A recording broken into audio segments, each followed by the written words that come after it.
അയ്യോ എന്റെ ക്രോക്സ്. അയ്യോ 1500 രൂപയുടെ ക്രോക്സ് ആയിരുന്നു.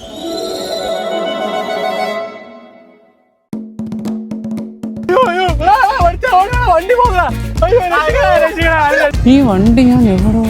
അയ്യോ എന്റെ വണ്ടിയല്ലേ, എന്റെ വണ്ടി. അയ്യോ വണ്ടി.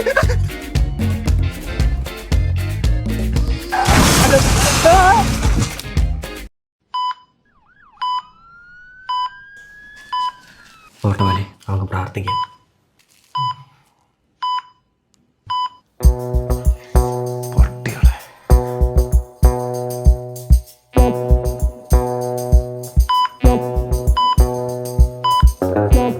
എടാ തെണ്ടി, അവൻ്റെ ഒരു പെർഫെക്റ്റ് പ്ലാൻ.